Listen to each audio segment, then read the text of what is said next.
ప్రతిదిన పరలోకమన్న September 19. సత్యమందు వారిని ప్రతిష్ఠ చేయుము, నీ వాక్యమే సత్యము. యోహాను 17:17. మన ప్రభువు ఎల్లప్పుడూ మన ఆత్మీయ జీవితం యొక్క అభివృద్ధి, పురోగమనమును మనము సత్యము పొందుకొని దానికి లోబడుటయందు ముడిపెట్టి ఉన్నాడు. ప్రతి దేవుని బిడ్డ వాక్యమునకు ముందుగా మనవి చేయు బోధనలయందు జాగ్రత్తగా ఉండవలెను. మరియు క్రీస్తు లేదా పరిశుద్ధాత్మ శక్తి ఆ రీతిగా వాక్యమునకు ముందు అభివృద్ధి చెందిన క్రైస్తవులతో ప్రత్యేకముగా మాట్లాడును. అది ఆత్మీయ గర్వము, డంబమును వృద్ధి పొందించును మరియు పరిశుద్ధ వేద గ్రంథము యొక్క హితోపదేశములను, హెచ్చరికలను బలహీనపరచును. ఎందుకనగా వంచబడ్డవారు వారిలో ఉన్నతమైన బోధకుడు నివసించుచున్నట్లు తలంచుచున్నారు. మరియు సాతాను ఈ మోసమును వానికి అనుకూలంగా చేసుకొని దాని చిత్తానికి వారికి బందీలుగా చేయును. 1 పేతురు 1:22-25. Reprint number 3251.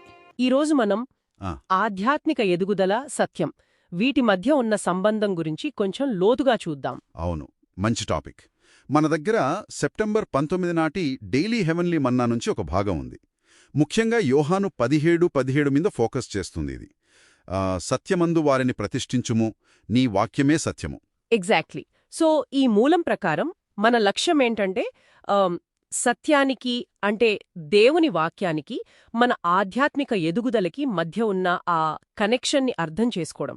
అవును, అంటే ఈ వాక్యం చాలా క్లియర్గా చెప్తోంది కదా, ఆధ్యాత్మిక ఎదుగుదలకి మూలం సత్యం, ఆ సత్యమే దేవుని వాక్యమని.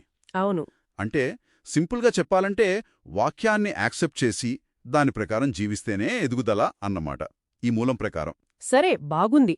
కానీ ఇక్కడే విషయం కొంచెం ఇంట్రెస్టింగ్గా మారుతోందనిపిస్తోంది. కేవలం వాక్యాన్ని ఫాలో అవడమే కాదు, ఇదొక వార్నింగ్ లాంటిది కూడా ఇస్తోంది కదా. ఖచ్చితంగా. ఇక్కడ డైలీ హెవెన్లీ మన్నాల్లో వచ్చిన ఒక పాత వ్యాఖ్యానం, రీప్రింట్ 3251 అని ఉంది. అదొక ముఖ్యమైన హెచ్చరిక ఇస్తోంది. ఓ, ఏం హెచ్చరిక అది? అంటే వాక్యానికి బయట, అంటే స్క్రిప్చర్తో సంబంధం లేకుండా క్రీస్తుతో డైరెక్ట్గా మాట్లాడామని, పరిశుద్ధాత్మ నేరుగా చెప్తోందని చెప్పుకునే ఆ హయ్యర్ టీచింగ్స్ ఉంటాయి కదా, ఉన్నాయి. వాటి పట్ల చాలా జాగ్రత్తగా ఉండాలని ఇది గట్టిగా చెప్తోంది. అంటే ఎవరైనా నాకు దేవుడు డైరెక్ట్గా ఇలా చెప్పాడు అని బైబిల్కి కొంచెం అటూ ఇటూగా చెబితే ఈ వ్యాఖ్యానం ప్రకారం కొంచెం డౌట్ పడాలంటారా? ఎందుకని అంత స్ట్రాంగ్ వార్నింగ్? యాక్చువల్లీ ఈ వ్యాఖ్యానం ప్రకారం ఆ వార్నింగ్కి కారణం అది కేవలం ఒపీనియన్ డిఫరెన్స్ కాదు. అలాంటి నమ్మకాలు తరచుగా ఆధ్యాత్మిక గర్వానికి, గొప్పలకు దారితీస్తాయని ఇది ఆర్గ్యూ చేస్తోంది. గర్వానికా? అంటే ఎలా? అంటే నాకు స్పెషల్ నాలెడ్జ్ ఉంది, దేవుడు నాతో డైరెక్ట్గా మాట్లాడుతున్నాడు, ఇతరులకు లేంది నాకు తెలుసు అనే ఫీలింగ్, అది అహంకారాన్ని పెంచుతుందని ఈ మూలం యొక్క ఉద్దేశం. ఓకే, అర్థమైంది. అంటే ఆ ప్రైడ్ వల్ల వాళ్ళు బైబిల్లో ఉన్న వార్నింగ్స్ని గాని, గైడెన్స్ని గాని పట్టించుకోకుండా పోయే ప్రమాదం ఉందంటారా? సరిగ్గా అదే పాయింట్. ఎందుకంటే నాలోనే పెద్ద గురువు ఉన్నాడు కదా అని ఫీల్ అవ్వచ్చు. ఖచ్చితంగా. ఈ వ్యాఖ్యానం ప్రకారం చూస్తే ఆ మైండ్ సెట్ చాలా డేంజరస్ అంట. ఎందుకంటే ఆ నాలో ఉన్నతమైన గురువు ఉన్నాడు అనే ఫీలింగ్ స్క్రిప్చర్లోని హెచ్చరికల్ని, కరెక్షన్ని యాక్సెప్ట్ చేయకుండా బ్లాక్ చేస్తోంది. అవును, నిజమే. నాకన్నీ తెలుసు, నా ఇన్నర్ వాయిస్ చాలు అనే స్టేజ్కి తీసుకువెళ్తుందని ఈ రీడింగ్ సూచిస్తోంది. సరే, గర్వానికి దారితీస్తోంది, స్క్రిప్చురల్ వార్నింగ్స్ని ఇగ్నోర్ చేసేలా చేస్తోంది, అంతవరకేనా? లేక ఈ మూలం ప్రకారం దీని ఇంప్లికేషన్స్ ఇంకా సీరియస్గా ఉంటాయా? ఇక్కడే ఈ వ్యాఖ్యానం ఇంకాస్త తీవ్రమైన హెచ్చరిక చేస్తోంది.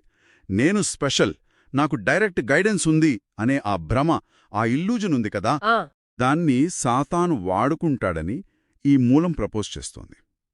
అలాంటి వాళ్ళని చివరికి తన ఇష్టానుసారం బందెలుగా నడిపిస్తాడని ఇది వాదిస్తోంది. అమ్మో! అంటే వాక్యం నుంచి దూరమవడం, పర్సనల్ ఫీలింగ్స్కే ఇంపార్టెన్స్ ఇవ్వడం, ఫైనల్గా తప్పుదారి పట్టించే శక్తుల ఇన్ఫ్లుయెన్స్లోకి వెళ్లడానికి కారణమవుతుందని ఈ వ్యాఖ్యానం గట్టిగా నమ్ముతుంది. ఇది నిజంగా చాలా చాలా గంభీరమైన హెచ్చరిక అనిపిస్తోంది. అంటే ఈ పర్టిక్యులర్ రీడింగ్ ప్రకారం చూస్తే అసలైన స్పిరిచువల్ గైడెన్స్ కావాలన్నా, మోసం నుంచి ప్రొటెక్షన్ కావాలన్నా ఆ రిటన్ వర్డ్, ఆ లిఖిత వాక్యమే సెంటర్ అని, అదే అంతా అని చాలా స్ట్రాంగ్గా చెప్తున్నట్టుంది. అవును. పర్సనల్ ఎక్స్పీరియన్సెస్ ఎంత స్ట్రాంగ్గా అనిపించినా అవి వాక్యంతో మ్యాచ్ అవ్వకపోతే అవి డేంజరస్ కావచ్చని వార్న్ చేస్తున్నట్టుంది. ఇది చాలా స్ట్రాంగ్ స్టాండ్.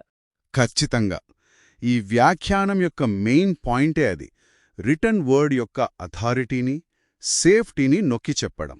స్పిరిచువల్ లైఫ్ని, అండర్స్టాండింగ్ని ఆ ఎస్టాబ్లిష్ ట్రూత్లో, అంటే వాక్యం లేదా స్క్రిప్చర్స్లో యాంకర్ చేయాలని. అవును. దాన్ని దాటిపోయే లేదా దాన్ని ఓవర్ రైడ్ చేసే గైడెన్స్ క్లెయిమ్స్ పట్ల చాలా చాలా జాగ్రత్తగా ఉండాలని ఈ మూలం స్ట్రాంగ్గా సజెస్ట్ చేస్తోంది.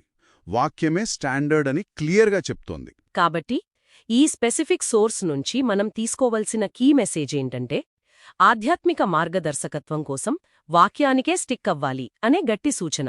ఇది పర్సనల్ ఎక్స్పీరియన్స్ని కంప్లీట్గా పక్కన పెట్టమని కాదుగాని, అవును. వాటిని వాక్యం అనే ఆ టెస్టింగ్ స్టోన్ మీద పరీక్షించుకోవాలని చెప్తున్నట్టుంది. అవును, ఆ విధంగా అర్థం చేసుకోవచ్చు.